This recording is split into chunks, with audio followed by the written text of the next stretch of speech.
Épisode 3. On ne badine pas avec l'amour, en 3 coups. Traditionnellement, dans certains théâtres, on frappe 3 coups avec un bâton, juste avant le début d'une représentation pour attirer l'attention du public et annoncer le début de la pièce. Un peu comme ça.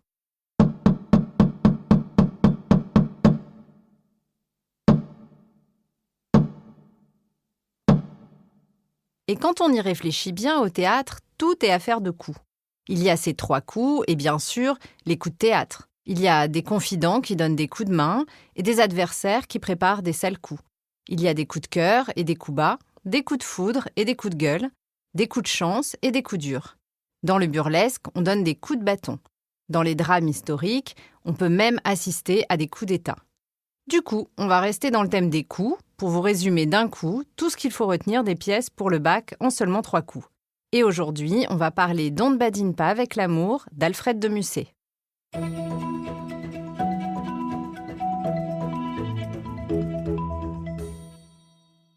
Le premier coup dont nous allons parler est évidemment un coup de cœur.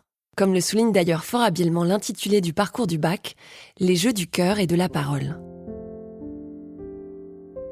On ne badine pas avec l'amour est une pièce publiée en 1834. L'action s'y déroule en 3 jours, un par acte, et les décors sont variés. Diverses pièces du château, mais aussi ses alentours, notamment la place, le jardin, le bois et la fontaine. Comme l'indique le titre, l'amour est le sujet central de la pièce. Le frère de Musset a écrit à propos de cette œuvre. La pièce, qui fut appelée « On ne badine pas avec l'amour », porte en quelques passages des traces de l'état moral où était l'auteur. Le caractère étrange de Camille, certains mots d'une tendresse mélancolique dans le rôle de Perdiccand, la lutte d'orgueil entre ces 2 personnages font reconnaître l'influence des souvenirs douloureux contre lesquels le poète se débattait. En effet, âgé de seulement 24 ans, Alfred de Musset s'est inspiré de ses propres histoires d'amour, notamment de celle qu'il a connue avec l'autrice George Sand et qui s'acheva par une douloureuse rupture. Il suffit de lire les échanges de lettres entre Sand et Musset à l'époque pour voir à quel point les personnages de Perdiccand et de Camille, sans être autobiographiques, leur sont parfois bien similaires dans leur attitude, leur orgueil et évidemment leurs sentiments. Dès le début de la pièce, Musset s'inscrit dans la pure tradition de la comédie française en reprenant un thème célèbre des comédies de Molière au film « Qu'est-ce qu'on a fait au bon Dieu ?», le mariage. Une histoire de jeunes gens qui vont se marier, ce n'est pas très original. Cependant, Musset bouscule un peu les choses. D'ordinaire, soit les jeunes désirent se marier et les vieux leur barrent la route, soit ce sont les vieux qui veulent forcer un mariage auquel les jeunes tentent d'échapper. Ici, la chose est plus complexe. Le baron veut que son fils et sa nièce se marient et ce sont eux qui refusent, tout en le voulant quand même un peu dans le fond. Le combat que vont mener les jeunes gens est donc en réalité entre eux, et le baron, qui se croit aux commandes, est réduit à l'état de spectateur. Hésitant, se cherchant, parlant beaucoup, Perdiccand et Camille vont aborder toutes les facettes de l'amour, surtout dans la célèbre scène 5 de l'acte 2, le rendez-vous près de la fontaine. Dans cette scène superbe, les 2 jeunes gens accumulent les déclarations sur l'amour. Camille déclare par exemple « Je veux aimer, mais je ne veux pas souffrir. Je veux aimer d'un amour éternel et faire des serments qui ne se violent pas. » Perdiccand, lui, semble plus réaliste, mais il peut aussi se montrer lyrique quand il cherche à séduire la pauvre Rosette quelques scènes plus tard. Sais-tu ce que c'est que l'amour, Rosette ? Écoute, le vent se tait. La pluie du matin roule en perles sur les feuilles séchées que le soleil ranime. Par la lumière du ciel, par le soleil que voilà, je t'aime. S'il apprécie Molière, Musset s'inspire aussi de Marivaux, célèbre dramaturge du XVIIIe siècle, mettant en scène des histoires d'amour dans lesquelles les personnages emploient les richesses de la parole pour séduire en finesse. Contrairement à Marivaux, chez qui le marivaudage, le badinage, permet aux personnages de briller, chez Musset, ce sont les dangers de la parole galante qui sont mis en avant. Si Camille et Perdiccand semblent au départ faits l'un pour l'autre, leur amour va être rendu impossible par leurs propres fautes et par leur jeu. Dans cette pièce, le sentiment amoureux est brisé, sali par l'argumentation. Les 2 jeunes gens s'en rendent compte, mais un peu trop tard, par exemple lorsque Perdiccand déclare « Insensés que nous sommes, nous nous aimons. Quel songe avons-nous fait, Camille ? Quelle vaine parole, quelle misérable folie ont passé comme un vent funeste entre nous 2 ? Lequel de nous a voulu tromper l'autre ? Hélas, Cette vie est elle-même un si pénible rêve. Pourquoi encore y mêler les nôtres ? Nous pourrions donc nous demander si l'amour est vraiment ce qui guide les personnages et si ce n'est pas autre chose. L'amour propre, par exemple. Ce qui nous amène au deuxième coup, qui est un coup monté, et très bien monté. En effet, la pièce repose sur une succession de coups montés et d'intrigues. Dès le départ, on comprend que le baron a un plan bien précis en tête. Il a même tout préparé. Quand Bryden lui demande s'il a les dispenses, les autorisations nécessaires pour rendre possible un mariage entre cousins, le baron répond « Je les ai, Bryden. Elles sont sur ma table, dans mon cabinet. » Ainsi, toute l'intrigue repose sur un coup prémédité par le baron qui a même déjà décidé où se passerait le mariage et qui le célébrerait. Comme un metteur en scène, le baron a même anticipé l'arrivée des jeunes gens dans le salon pour leur première rencontre et même une technique pour que Perdiccand impressionne Camille durant le dîner, le faire parler latin.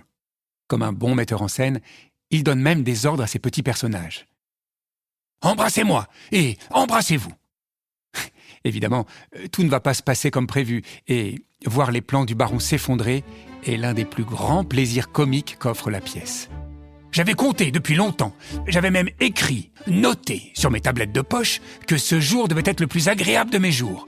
Oui, bonne dame, le plus agréable.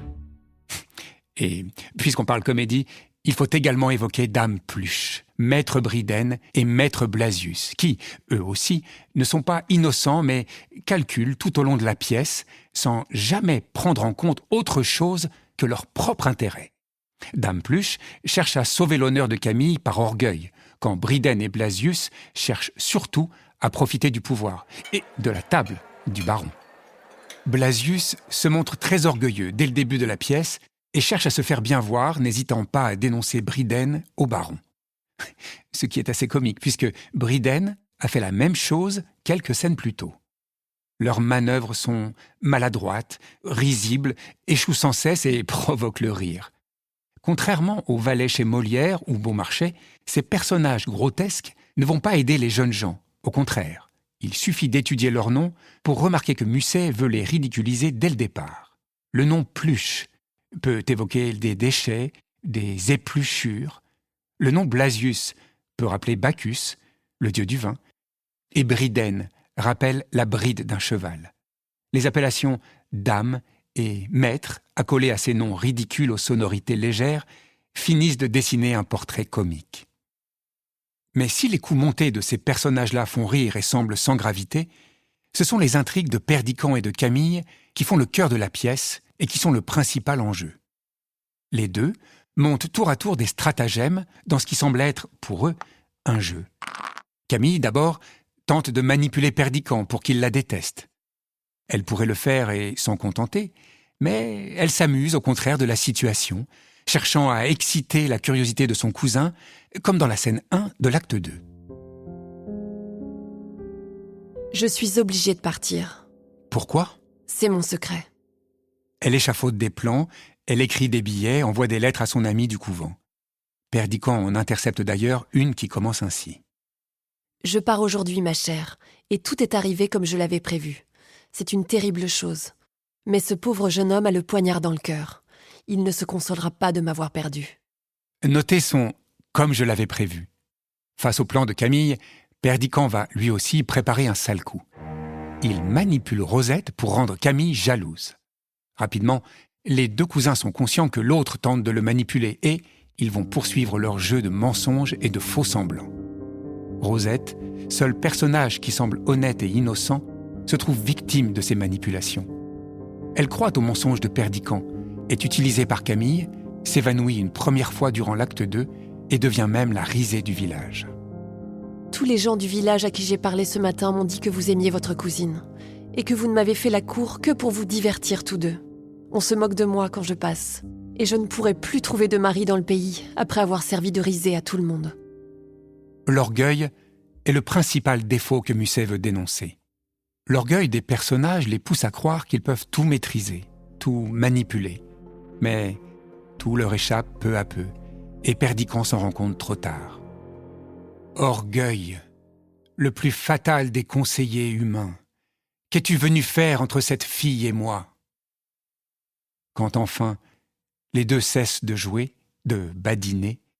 L'irréparable est arrivé. Rosette est morte, victime des manipulations et des coups montés des uns et des autres. Enfin, le troisième coup qui va nous intéresser est un coup de maître, celui d'Alfred de Musset. En effet, pour aboutir à ce final bouleversant, l'auteur a construit sa courte pièce avec une maestria remarquable qu'il nous faut analyser en détail. Tout d'abord, il faut noter que la pièce a une forme assez originale. Ce n'est ni une comédie, ni une tragédie classique. Il s'agit, comme le dit Musset, d'un proverbe. Un proverbe est une pièce courte et légère illustrant un proverbe avec une intrigue simple. Il s'agissait d'un genre très à la mode au XVIIIe et XIXe siècle. Mais vous savez déjà que la fin de la pièce n'est pas légère. De plus, Musset accumule les lieux et les intrigues, ce qui ne colle pas tout à fait à la définition classique du proverbe. Beaucoup préfèrent donc dire que la pièce est un drame romantique.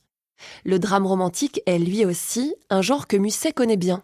Il a notamment écrit la pièce Lorenzaccio, drame romantique célèbre et considéré comme un des plus grands chefs-d'œuvre de l'époque. Né au XIXe siècle, le drame romantique s'affranchit des règles classiques, mélangeant les genres et présentant souvent un cadre historique et des héros remarquables. Donc la pièce de Musset tient aussi du drame romantique, mais pas tout à fait non plus. Dans On ne badine pas avec l'amour, il n'y a pas de cadre historique défini et les personnages restent assez communs. Et là, vous commencez à comprendre l'originalité de la pièce. On a du mal à la définir parce qu'elle échappe aux normes rigides et aux définitions de l'époque. Cela se ressent également dans le fait que la pièce a été écrite pour être lue et non jouée. Elle se débarrasse donc des limitations scéniques et devient une ode à la liberté, s'affranchissant des genres mais aussi des tons, allant du comique au tragique, du lyrique au pathétique avec souplesse. Musset s'y amuse à exploiter tous les artifices théâtraux, les intrigues, les apartés, les billets, les coups de théâtre, les quiproquos. Le coup de maître de Musset est donc d'abord sur la forme, mais aussi dans la structure. La pièce repose sur de très nombreuses symétries. Par exemple, les deux premières scènes sont très symétriques. Maître Blasius et Dame Pluche arrivent tour à tour, sur une mule ou sur un âne, réclament à boire, parlent, puis rejoignent le baron. Le baron lui aussi veut opérer une symétrie parfaite dans l'arrivée de Camille et Perdiccas. Mes deux enfants arrivent en même temps. Voilà la combinaison la plus heureuse. J'ai disposé les choses de manière à tout prévoir. Ma nièce sera introduite par cette porte à gauche et mon fils par cette porte à droite. Si on fait le compte des personnages, on remarque que la pièce en contient 8 principaux. 4 sont déjà sur place au départ. Le baron, Bryden, Lecœur et Rosette. 4 arrivent dans la région. Camille, Pluche, Perdiccas et Blasius. On peut même remarquer que plusieurs sont symétriques. Bryden et Blasius, en plus de leur initiale, ont beaucoup de points communs, ce que souligne souvent Lecœur. Camille et Perdiccas aussi sont construits symétriquement. Ils sont beaux, jeunes, parlent bien, ont fini leurs études, arrivent en même temps, s'aiment mais se montrent orgueilleux. La jeune Rosette va d'ailleurs venir briser cette symétrie et provoquer le drame. Tout fonctionne ici en miroir, les vieux s'opposant aux jeunes, les personnages tragiques s'opposant aux personnages comiques. Lecœur se retrouve au milieu de l'intrigue, commentant, expliquant, s'interrogeant puis s'effaçant peu à peu pour laisser le public seul face à une fin tragique. Lecœur est un héritage du théâtre antique dans lequel le destin joue un rôle central. Musset le modernise ici d'une manière très originale. Le spectateur, quant à lui, passe son temps à se demander ce qui se joue. Les jeunes protagonistes s'aiment-ils vraiment ? Sont-ils dépassés par les événements, leurs sentiments, leur inexpérience ? Aujourd'hui encore, de nombreux éléments de la pièce font débat et on se plaît toujours à analyser les mécanismes de cette machine infernale agencée par Musset.